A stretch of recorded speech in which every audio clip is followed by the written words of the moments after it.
What a pathetic start to Jesus' ministry. Water into wine at a wedding in some podunk town nobody's ever heard of?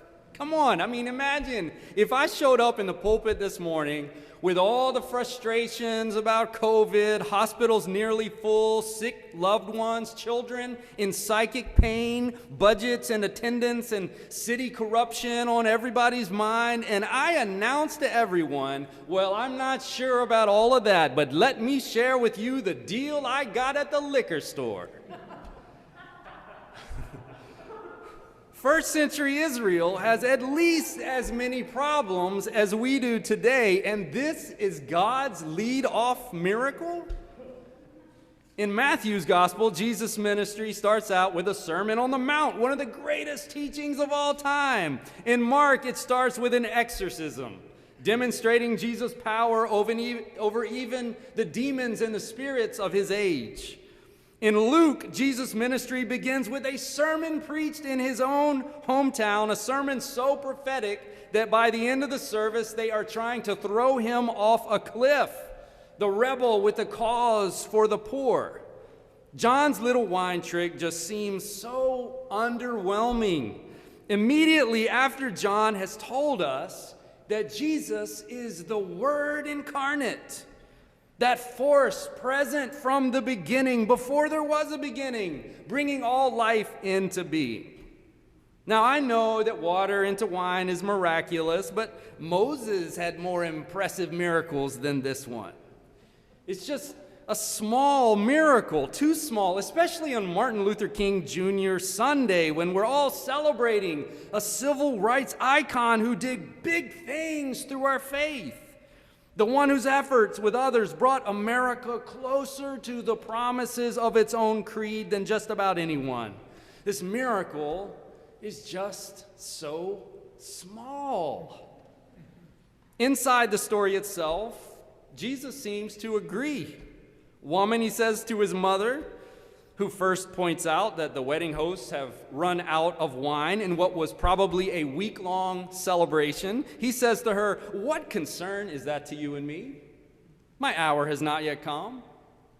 The hour that he's speaking of is his death, which is the big event that John's gospel is waiting for. The moment when God's promise to abide with human beings puts its money where its mouth is. True solidarity with human suffering. The willingness to experience pain and death so that human beings will have a chance to experience grace upon grace, not just be told about it. Transforming love, unearned, freely given. That's the event that we're all waiting for, not this little wine business.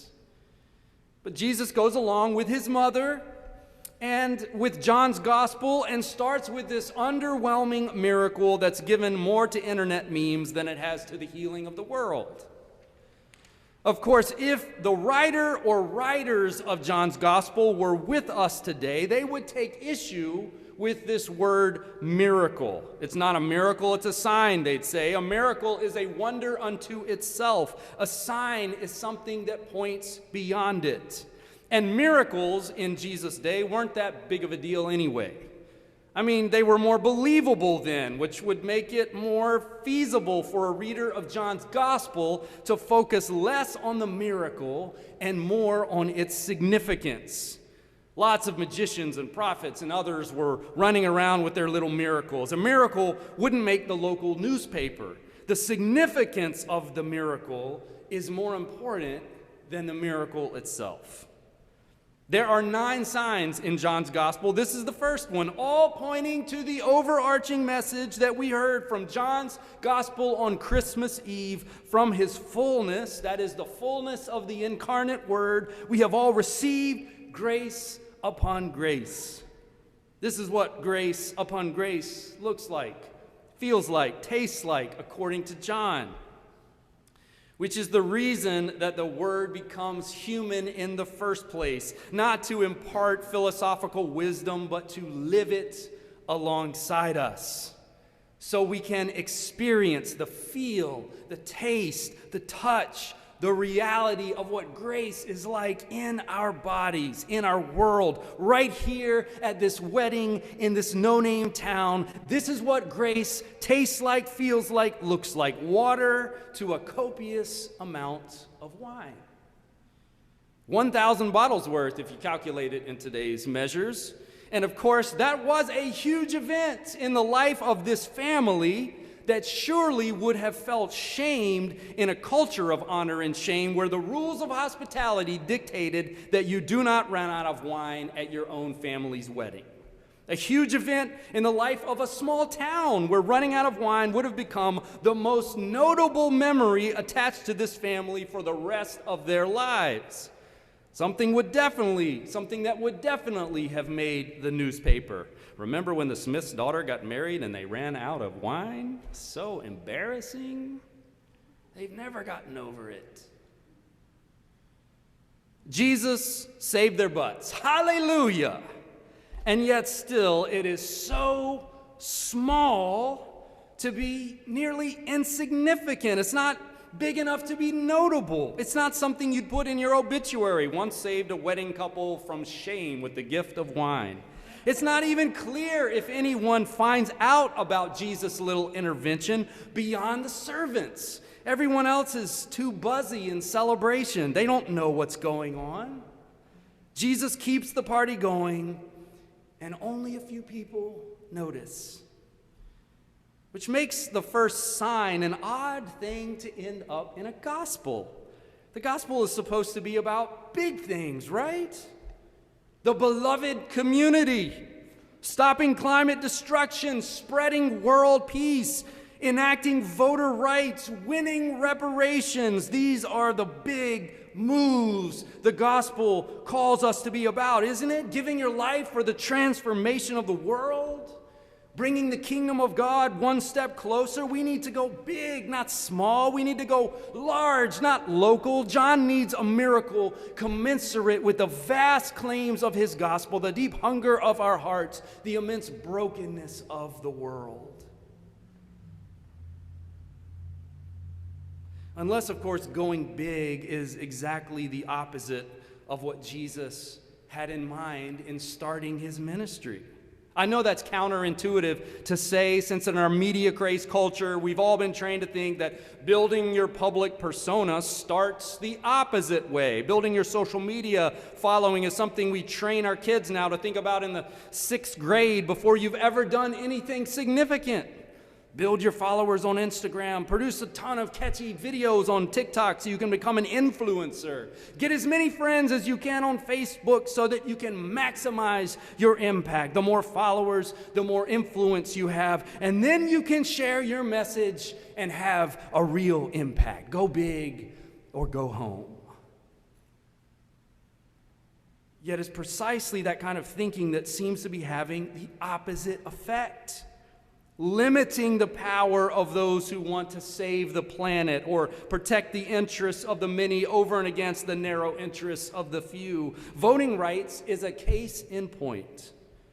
Progressive donors will give millions of dollars to big, flashy campaigns at the national level, some of them long shots against incumbents who actively oppose the protecting of voter rights, because those well-intended donors want to have an impact.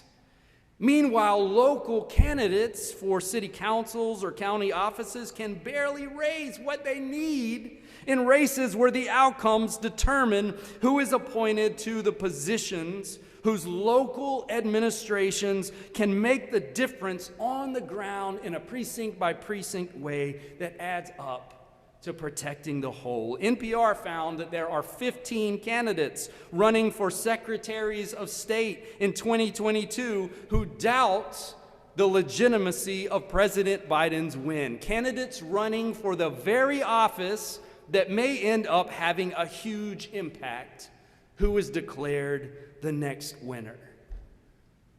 One representative in Georgia put it this way: we have 159 counties. And so 159 different ways boards of elections are elected and elections are carried out. So we have 159 different leaders who control election administration in the state. And we've seen those boards restrict access by changing the numbers of ballot boxes. Often our black members on those boards are being pushed out. Big impact, starting at the micro level. And yet I dare say most of us pay most of our attention to the big news of the Senate strategy on voting rights, neglecting the analysts who have said from the beginning that this approach is not likely to be politically successful. We've got to get back to going small if we have any chance of going big. Eitan Hirsch, a political scientist at Tufts, argues that in America, we have lost our understanding of what a healthy politics looks like. He says provocatively that our rage over what is wrong isn't helping. A third of Americans say they spend 2 hours or more each day on politics, he writes. Of these people, 4 out of 5 say that not 1 minute of that time is spent on any real political work.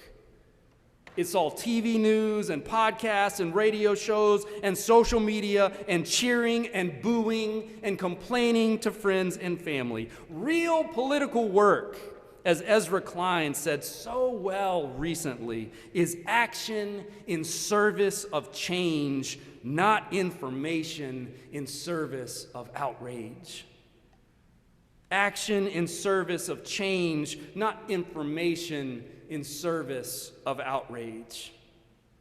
What's called for, according to those who are engaged in real political work, is more local strategies fueled by local people whose efforts, while underwhelming on any national barometer, are frankly as important as the big national strategies that we read about and hear about and post about so often. We need more local engagement as people of faith who actually put our time where our mouth is, out of our relationships that are so often deeper and more potent at the local level. So Jesus turns water into wine in a small town at a wedding where he's the guest and knows the family. His impact is local, but the message carries far and wide. With Jesus, there is abundance.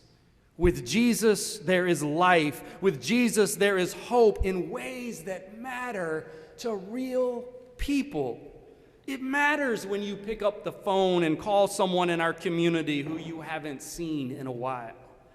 It matters when you give a contribution to a local candidate for office after you have shared with them your hopes and dreams and struggles and gauged how well they actually listen. Or better yet, brought 10 of your friends and neighbors to share their hopes and dreams together. It matters when you bake a casserole for someone who is hungry, when you have a conversation with someone new to our community or to your neighborhood. It matters when you make a pledge to our church, whatever the amount, as a sign of our mutual covenant with one another. It matters when you listen to a young person share with you their fears and anxieties in these stressful times. It matters because the ministry of Jesus is about making sure that people actually see, taste, feel, touch, and know in their bodies grace upon grace. Grace as abundant as wine that never runs out at a week-long celebration of love and life and hope. I love in this biblical story that Jesus' mother is the one who pushes him out into his ministry. She's the one who points out the lack of wine with what sounds to me like an assumption that Jesus can do something about it. She's never named as Mary in John's gospel, always referred to as Jesus' mother, emphasizing the relationship that seems to matter. And relationships always matter the most in John's gospel. This is what abiding with Jesus looks like, pushing each other inside of our relationships to move closer to who we say we are. Those relationships are the very things that are being tested in this pandemic. So many of us are afraid at work, in homes, on the street. A big piece of that fraying is the way the pandemic has sucked additional time from us. I experienced this like everyone else. I waited an extra 20 minutes at the grocery store last week because there were fewer staff at the checkout. They were sick.